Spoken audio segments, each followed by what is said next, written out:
Hey there, Wolfpack fans. It's me again, Kenton Gibbs, with the main man, Grayson Boone. And what a weekend it was in NC State sports. What a weekend it was. Beating UNC in wrestling, beating UNC in women's basketball in an absolutely spectacular overtime. And then the crown jewel of the wins, beating UNC and potentially sending UNC to the NIT in one fell swoop in the PNC.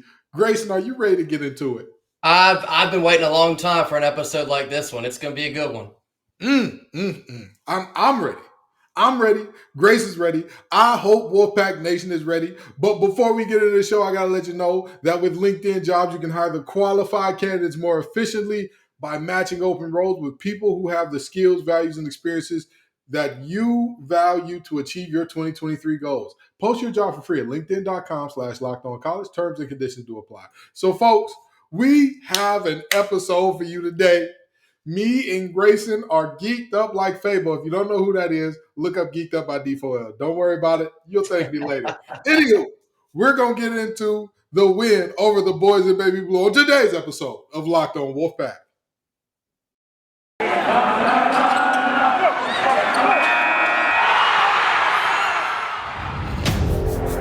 You are Locked On Wolfpack, your daily podcast on the NC State Wolfpack. Part of the Locked On Podcast Network, your team every day.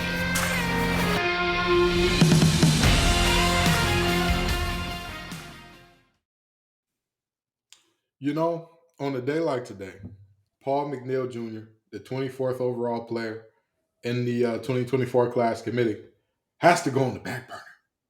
It has to go on the back burner. We'll get to it. Exactly. We'll get to it. We'll get there when we get there. But we have got to start off with the 77-69 win against the boys in Baby Blue. As always, Grayson, what are your thoughts and initial takeaways? Number one, whoa! Love it. Most importantly. Love it. Oh my gosh. I mean, it was a bit frustrating at points. My thoughts right now are going to be all over the place. I'm still fired up. Just bear with me here. The game was a little bit all over the place in the first half. Like I mentioned on the last episode, I said going into that game, we know what UNC is. We know the kind of basketball they're going to want to play. Absolutely. And it seemed like we just didn't kind of grasp that. And although we led at halftime, I felt like we kind of played into their hands a bit. We kind of gave them some cheap fouls. We kind of just didn't play the way we were supposed to. They even mentioned it at the halftime broadcast. I believe his name is Sean Ferrum. He kind of said the same thing I said, in that we know who UNC is. They've shown us this game in and game out this year. They're going to try and pound the ball inside with Baycott. If he doesn't make it, they're going to go to the foul line because they've struggled all year in shooting. That's exactly what they tried to do. Now, Caleb Love kind of got it to get it going, but it was a little too late. But we did a great job at forcing turnovers and getting them out of what they were trying to do. They did end up shooting a lot more free throws than we did, but we were able to overcome that in playing the NC State type of basketball game that we needed to, and it worked. We came out with the win. We didn't have to worry about such a humongous foul disparity, and it's amazing what happens when you let the boys play. You let the team that's better show them and prove that they are the better team, and that's what we got. What a win. My thoughts coming out of this game are we got to give Coach Keats some credit. Absolutely. We have to give Coach Keats his flowers. I have been a guy who, y'all know me, I tell it like it is. I'm not going, not going to dance unless I hear music, not going to scratch my head unless it itches. And I'm not going to give out credit just because. But at this point, on a multitude of fronts, first front, the transfers, again, they did not appear on this campus by osmosis. We all love DJ Burns. DJ Burns is not here without Coach Keats. Jarkel Joyner, this game's leading scorer, a man who has been a menace on an absolute tear lately. I want you to think about something. Jarkel Joyner was 1 of 4 from deep this game, but the 1-3 that he hit was a pull-up dagger. Absolute dagger. Just a dagger through the heart to say, I ain't shot well all day, but you know what? This one's going to fall. And this one's going to put y'all to bed. And it did. My favorite part about him hitting that shot is Keats postgame said that he was not happy with Jarkel pulling up and taking that shot. But he said as soon as it went in, I was like, oh, well. It's kind of, no. Okay, yes. Yeah, we love it. And you know what? Sometimes you need a guy that's like, no. Oh, great job. Sometimes you need one of those in your team. But the second front that I want to give Keith some credit is the strategy to mitigate their post play. Because while I think he tried to play him straight up early and saw, okay, they're going to get the whistles, right? They're going to get the calls. You know, we're having a little bit of trouble. So what does he do? All right, make them beat us from the perimeter. Every time they touch that ball on the inside, I need 2 guys right here. 2 guys in the face, hands up, extended, ready to defend. And guess what? That's what he gave. That's what the team gave, and that is what I believe made the difference. Because if you look at how Armando Bacot played this game and what his splits were, a majority of his production came in the first half. When you look at how this thing broke down in terms of like, all right, what's going on and how are we getting our points in the second half? I'm telling you right now, there was a very, very tough time for Armando Bacot on the inside. There was a very tough time for Pete Nance on the inside in that second half. And why is that? Because if they were not scoring off offensive rebounds, they were not scoring, which is another thing that we need to clean up, but we'll talk about that later. But when they got the ball back to the basket, 2 guys, hands up, extended, and again, it is, you know, everybody can say, well, of course I do that. That's easy. Sure, it sounds easy in theory, but Caleb Love has been an all-conference performer. RJ Davis is a guy that everybody who cheers for the boys in baby blue says he needs to shoot more because he's good at doing it. And yet, Coach Keats had the wherewithal to say, you know what? If they're going to beat us by those guys getting the ball, driving and kicking, or they're going to beat us with those guys knocking down over threes, then we'll lose this game. But I am betting that they don't. And guess what? The bet paid off. Now, some of the best parts I do want to talk about in this game, you know, putting aside Jarkel just for a second, you can't ignore his performance. He finished with 29. Excellent. He put the team on his back quite literally. But, I mean, we'll just hold off for a second. I want to hold off on DJ Burns just for a second. He was a little bit limited in foul trouble. Still efficient in the time that we had him. He finished with 18. He hit 9 of 15 shots. Awesome. He was making Bacot and Nance look small. He could have hit him with the 2 short a couple of times if he wanted to. Absolutely. But I think some of the most important points from this game came from Jack Clark and Ernest Ross. And when I say points, I don't mean literally, because Ernest Ross finished with 0 points.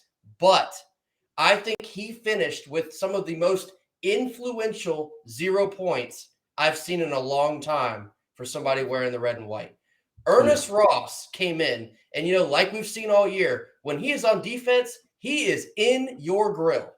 And for him to be able to influence bad shot taking from UNC, plus you can't not mention the humongous block he had that I believe, was that the one that went down? Jarkel hit that 3?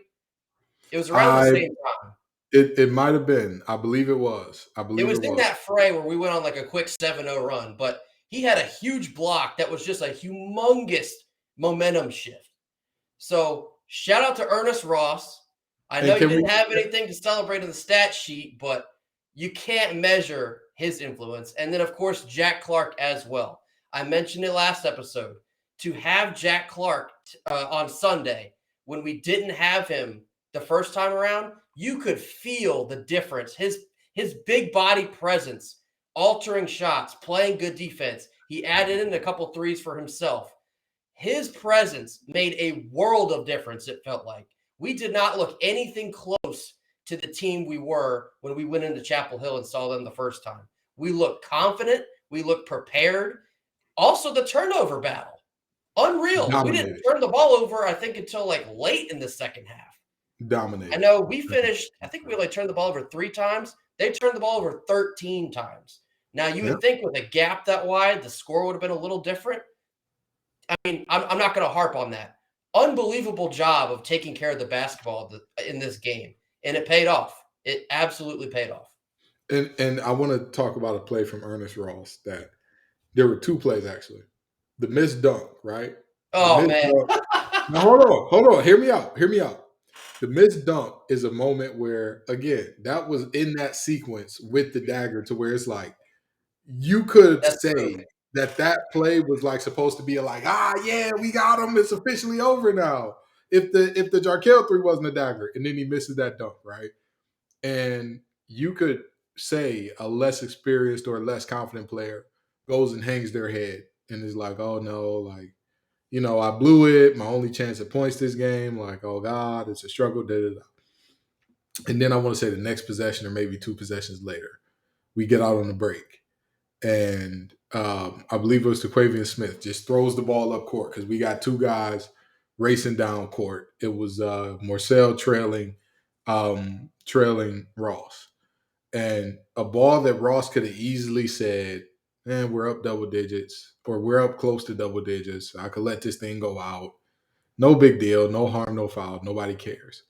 He hustles, saves it, runs into the stanchion to get Casey Morcell an easy layup. I encourage people to go back and watch that play because, of course, after he saves it, all eyes are going to be on Casey hitting the layup. But go back and watch Ernest Ross after he realized he had saved it in time and Casey had the layup. He was going crazy on his way back down the court. So funny. I love watching Ernest Ross play basketball and I mean, he's hilarious to watch. Not to mention his high socks. He looks like a soccer player running around on the court, but his energy, you can't replicate it any other way. His energy that he gives you on the court when he's out there, I think some of the best NC State basketball we've seen this year has been with Ernest Ross on the floor. Just unreal. Like I said, I think I mentioned this before. He's slowly becoming one of my favorite players, even though he's never going to really get the love that a DJ or a Jarkel gets. Ernest Ross he's a grinder. He is a dog, and he does not get appreciated as much as he should. I think he won't get that love this year because he's not the big scorer this year. In the future, it's very possible. It's very possible that Ernest Ross becomes a household name in the ACC because I think he's a 3 to 4 year guy. And if he develops an offensive package to go along with what he's doing defensively, he could be a real problem. Oh boy. That's exactly. It could be a very real problem there. So I'm just saying there's something there. There's something there. And again, we're going to talk this win a little bit more, and then we're going to talk the latest commitment and the women's game coming up in a bit. But before we do, I've got to talk to you all about LinkedIn Jobs. Folks, it's simple. As a small business owner or hiring manager, you know that success in 2023 all depends on the team members you surround yourself with. That's why you have to check out LinkedIn Jobs. With LinkedIn Jobs, you can hire qualified candidates by more efficiently matching open roles with people who have the skills, values, and experience to help you achieve your goals. LinkedIn Jobs helps you quickly attract qualified candidates with targeting tools that get them in front of your open jobs. They go beyond resume data by using insights from your job posting company and their 875 million member profiles to put your post in front of the most qualified candidates. So LinkedIn Jobs makes it easy to screen with all of their questions that make it easy to see who's who and what they've been doing.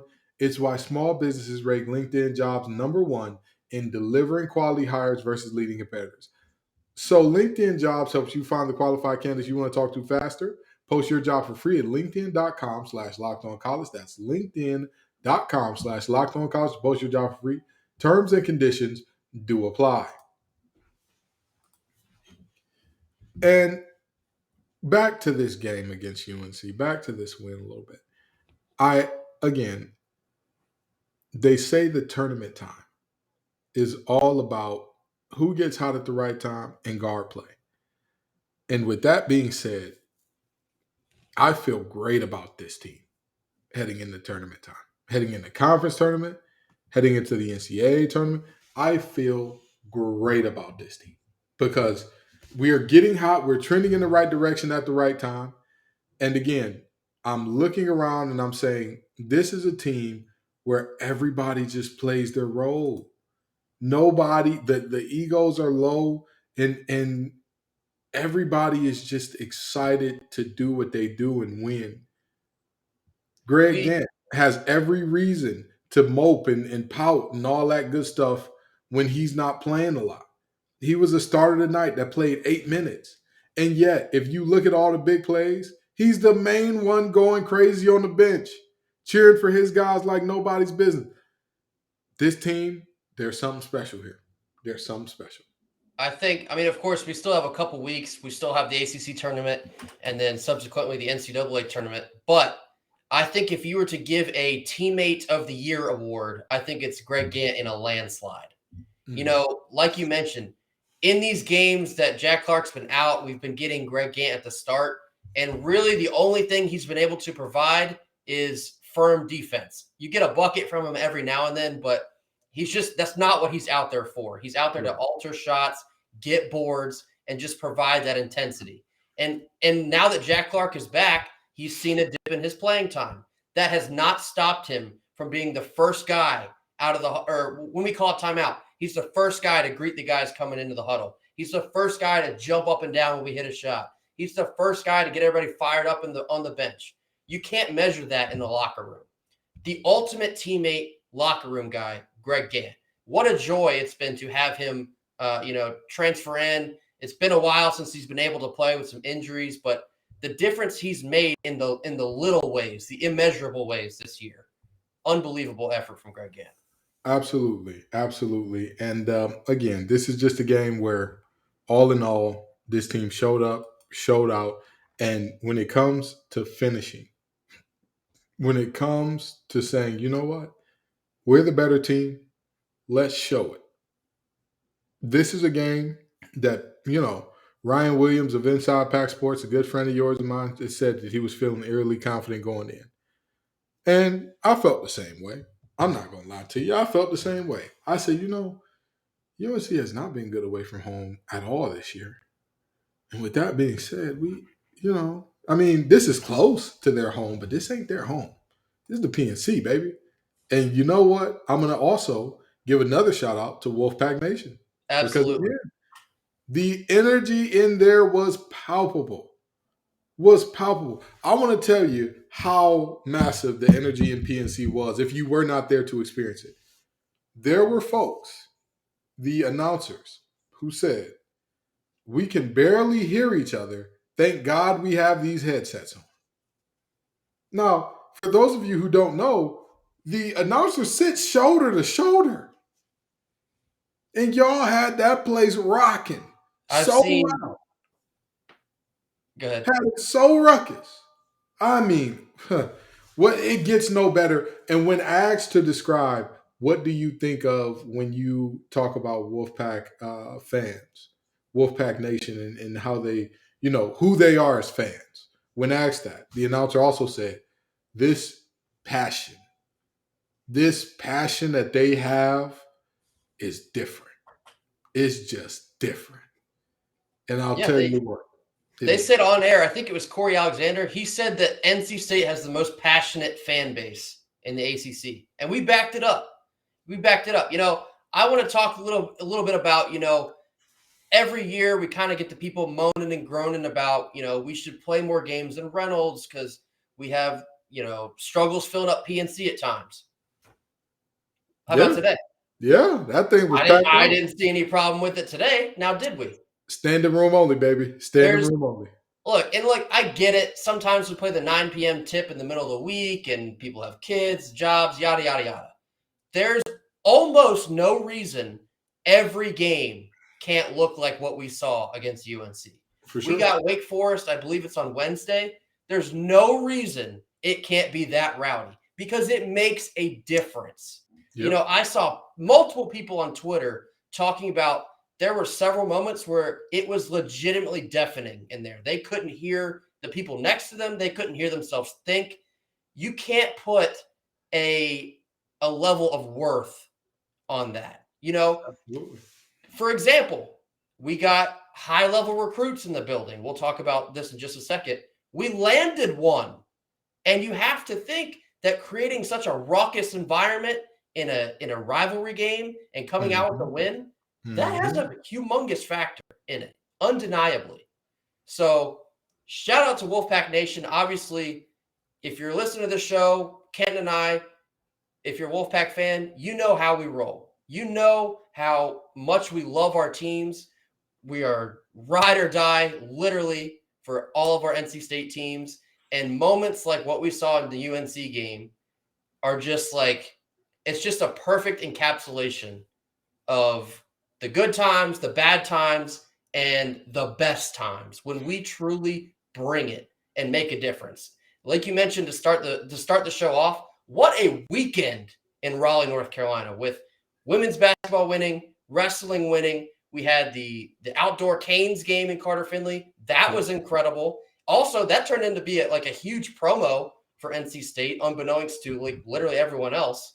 I saw a lot of UNC fans doing some mental gymnastics about how much in their feelings they got about that. But just an unbelievable weekend. Well, all in I don't all, know. for I don't Wolfpack know Nation. what the problem was there. I mean, it was in Carter Finley Stadium where the Wolfpack plays. They have, I don't know if they know this, but the colors that they have are very eerily similar to the Wolfpack. I mean, I am shocked.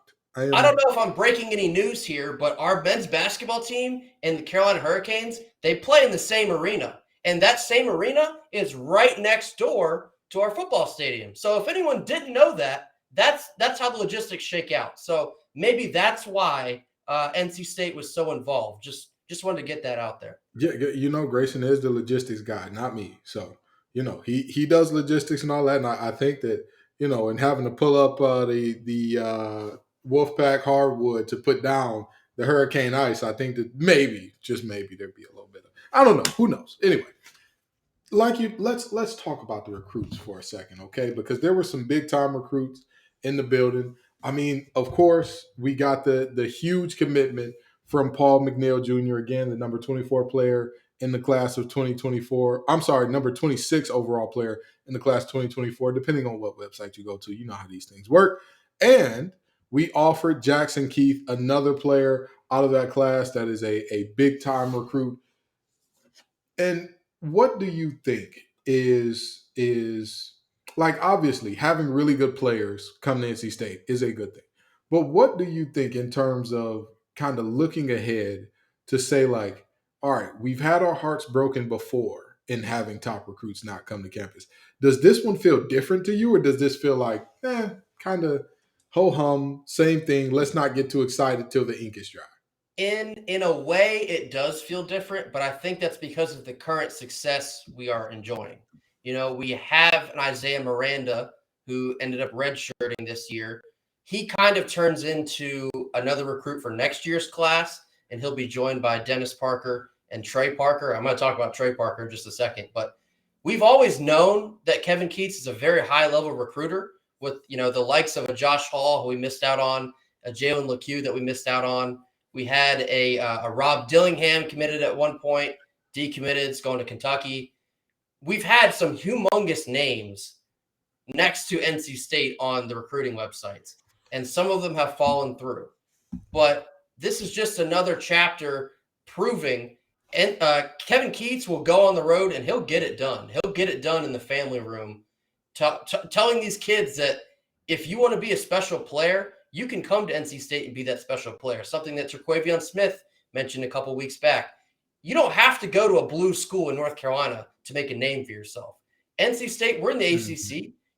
Have we struggled in years recent? Yes, we have. But a year like this one can make a world of difference in recruiting. Like I mentioned, the atmosphere today, getting the win against the rival team, that plays a big difference in reeling in these recruits like a Paul McNeil. Okay. I mean, what more could you want other than getting them here to campus, which we do hope happens? But it seems like, and I don't want to I don't want to put the cart in front of the horse here, but it seems like we're starting to actually get some tangible progress here in the recruiting trail. So we'll see what happens, but he's another big name player to be excited for here in the near future. And I'm gonna tell you this. I don't like to talk about other schools, and I don't want to bash any other schools on this program. If I'm Rob Dillingham and I'm looking at what Kentucky is doing with the players that they currently have, and what NC State is doing with the players they currently have, and who best kind of lets you be you. Because if you watch them in the overtime league, Rob Dillingham is a guy that he's at his best when you can kind of roll the ball out to him and say, hey, man, go get me a bucket. That's what he does. That's what he does. I'm just saying. Don't do it. Reconsider. Risa Blither. You That's sure right. on the subject? You sure? I was hoping you were going to catch on. You know what I mean? That's all I'm saying. That's all I'm saying. Hey, you throw up the alley-oop, I'm going to throw it down. You know what I mean? I'm the Jarkel Jordan, you're Quavius Smith on that That's fast right. break. You understand? That's how we doing it. But, I'm just saying, Robert Dillingham, I don't know if you listen to this podcast. I doubt that you do. But if you know him, maybe send him this episode. I'm just saying, think it over. Because at the end of the day, we have seen players who have gone on to be all-stars, superstars, potential Hall of Famers in the NBA kind of get, they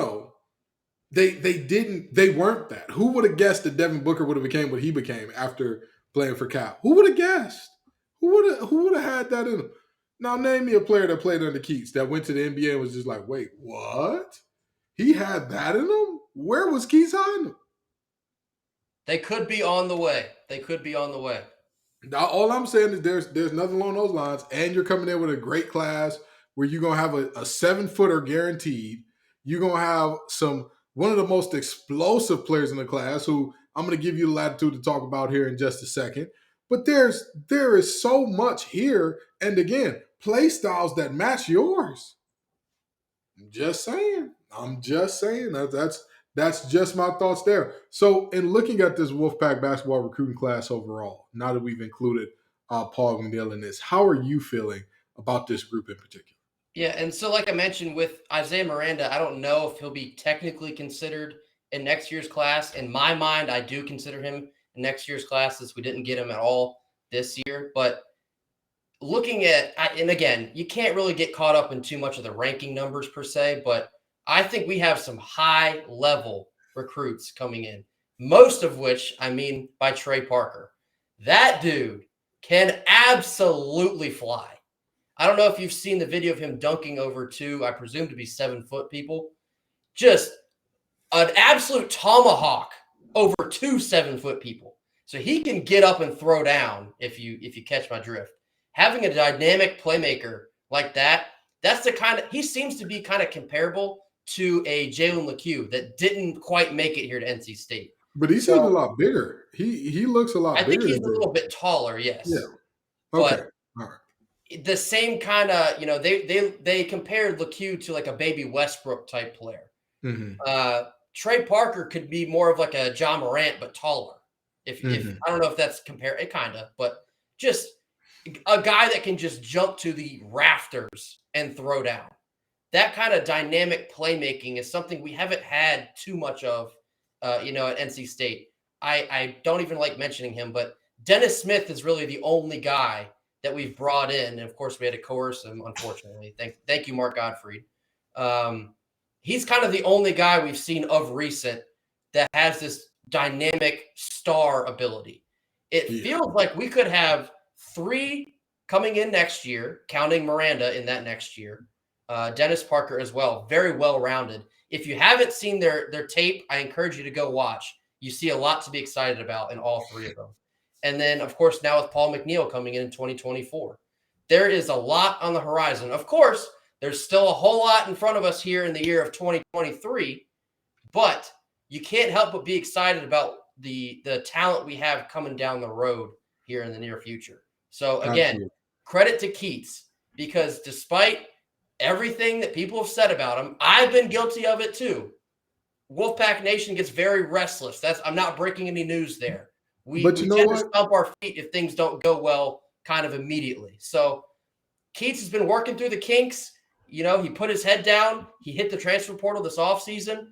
We're 21-7 going into our last 3 regular season games. If you predicted that, I want to get your number because I'm gonna help you win me the lottery because you know things that regular humans don't know. I'll let you in on that. I don't know. I believe that this guy has some more eligibility left, and it's tampering if Coach Keith says anything to him. But little old Kenton Gibbs, I can definitely say this and I'll feel free. tamper. Hey, L. Ellis, I heard that you're having a hard time over there, man. I heard you're doing everything you can to bring that team to some relevance. We might need some point guard action. We gonna have some point guard minutes. Open up. We gonna have some point guard minutes. You know what I'm saying? I'm just saying. It's there. It's there. I'm not saying that you got to do it. I'm just saying it's there. That's all I'm saying, L. Take some time. Think about it. Think about it. I'm just saying. Maybe I am lobbying too hard for point guards next year. I don't care. We're going to need somebody to fill in the massive hole that's going to be left behind by Tequavian and Jarkel, and that's all right with me. That's all right. But this is a team that, again, Keats needs some credit. These players have been phenomenal. Jarkel Joyner, as of late, has been phenomenal. DJ Burns has been phenomenal. Jack Clark, coming off this injury, he shook that rust off immediately, and has been an impact player ever since he's been back. If we can get Mahorchis back and he can do a similar thing, oh man, now we're cooking. Now we're coming together at the right time. Exactly. We're coming together at the right time. And again, this is a selfless team. This is a team that plays for each other. This is a team that does things together. And that is why we come away with wins like this 77-69 win, despite the fact that if you look at our recruits' rankings and our guys' rankings as opposed to theirs, you'll see a very different story. But again, it's not about, it's not about what Rivals has you as, it ain't about what ESPN has you as. It's about what happens when y'all tip that ball off at center court. What happens between that and the final buzzer? And on this day, we're better. And that's all there is to it. We're going to talk about the women's loss in just a second here. But before we do, I've got to talk to you all about Built Bar. If you're looking for a delicious treat but don't want all the fat and calories, then you got to try a Built Bar. We just got through the holidays, and we're finally settling into the new year for real, right? We done passed Valentine's Day and all that. You done passed all the chocolates in the heart-shaped boxes. Well, guess what? We've got more chocolate for you with Built Bars being covered in 100% chocolate. That's right, real chocolate. And they come in unbelievably good flavors like churro, peanut butter brownie, and coconut almond. I'm not sure how Built does it, but these bars taste like a candy bar while maintaining amazing macros. Check this out now. Some only have 130 calories, 4 grams of sugar, and a whopping 17 grams of protein. And that is per bar. That's not one serving of 8 in the bar. That is an entire bar. And you don't need to wait around to get a box. For years, we've been talking about ordering Built online at Built.com, but now you can go to your local Walmart or Sam's Club to cop yourself some Built Bar. So if you're close to a Sam's Club or a Walmart, make sure you head on over there to pick up your 4-bar box or your 13-bar box with our flavors that just keep on going, all right? So make sure that you get yourself some Built Bar. So, Grayson, the women's team took a loss up in Blacksburg today. And, this wasn't the prettiest game that we've ever seen. And, the question is starting to become, is the Dr. Jekyll and Mr. Hyde, or is this just who it is? Is this just who this team is in terms of is the up and down, is the lack of consistency, is that just who this team is and what should be expected going forward? To a degree, yes. I think this game kind of is just it is what it is situation. When you're missing a Sanaya Rivers, you're missing a Diamond Johnson, and you got to go on the road and play a team to Virginia Tech's caliber, it kind of is what it is. I mean, that once you learn you have two of your best players are not going to be able to play in an environment like they create in Blacksburg, it's just kind of like, well, girls, go out there and do your best. And I want to mention this. I thought that they did. I thought all things considered, they played fairly well. They took care of the basketball. We did not turn the ball over. I think it was only maybe 5 times. We created a bit more havoc on the defensive end, but I thought we did well. I liked the fight that I saw from Jakia Brown-Turner. I liked the fight that I saw from Camille Hobby. Isaiah James, we've mentioned this, of recent. I think she's going to be a problem moving forward. She was lighting it up a couple times there in the first quarter, and then more so in the fourth quarter. We kind of had a sandwich. We looked good on the ends of the sandwich. The buns were pristine. It's the meat was a little bit raw. But again, you're missing your 2 best players. You're on the road. That's a tough task. But I like the effort. I like the fight we got out of our girls in this game. So again, I don't know if I subscribe to a good loss, but this is a loss that I'm not upset with. I do think they went out there and they fought. They did what they could. Again, on the road against that kind of team, it's tough. Regardless of even if you're healthy, that game's going to be tough. So I thought they did a good job in the effort department. We were 7 players deep, competed the entire way. And honestly, if you didn't watch the game, you will not understand this, because looking at the box score, you're going to say, well, Virginia Tech shot about above 50% from the field and all that good stuff. I'm going to tell you this. Taylor Soule just had herself a night. She was hitting very tough shots. Elizabeth Kitley is Elizabeth Kitley. That's who she is. She hits tough shots on the regular. This team was there. Defensively, they were in it. They were there. They were doing the things that you want. Virginia Tech was just hot as fish grease inside that arc. There was like, every time they went to the basket, they just found ways from terrible angles. From like the angles where you say, you know what, if she hits that shot, I tip my cap and we move. There's nothing you can do there. And so, they came away with a loss there. But I'll tell you this much. If this team can commit to that kind of effort, they'll be fine. They'll be fine. Because the thing that we see the Dr. Jekyll and Mr. Hyde with is not just about the results of these games. It's the effort and temperament with which we play in these games. It's the effort and temperament that you saw up at UVA, where you're like, this is a team that we beat by 25 earlier this year. Are you telling me we got 37 points worse in the matter of 2 months? Yeah, absolutely. I thought we have looked worse in losses where we had our whole team than we did on the road at VT. We were outwomaned, we were outgunned, and I thought we still fought basically to the bitter end. And we didn't even lose by that much, outside of just, purely putting the ball in the bucket more times, which is what they did. Right. We had a chance. We were in it. We even made a run there in the fourth quarter to make it close. They kind of felt us breathing down their neck, and then they kind of put us away there at the end. But we made a game of it. We absolutely did.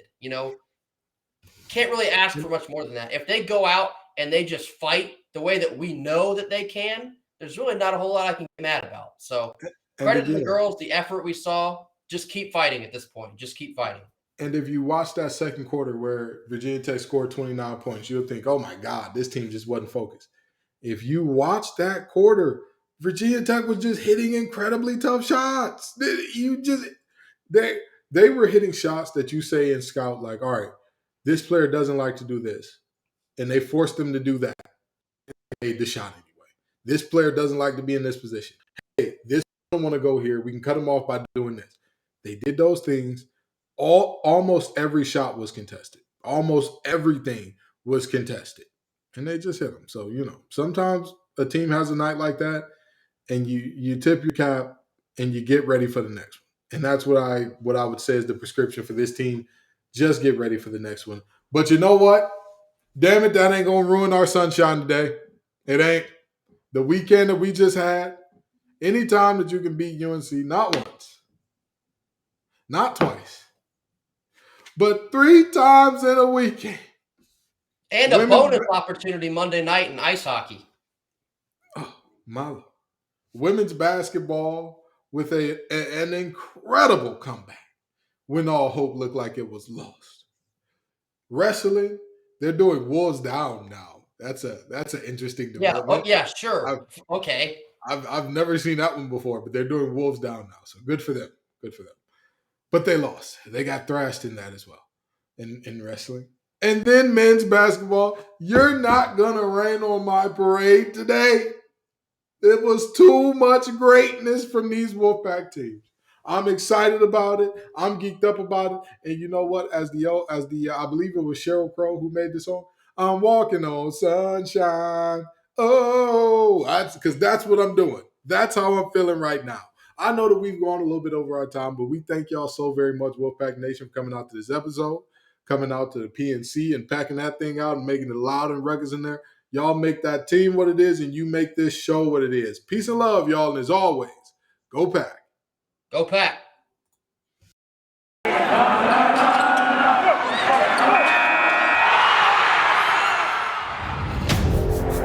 You are Locked On Wolfpack, your daily podcast on the NC State Wolfpack. Part of the Locked On Podcast Network, your team every day.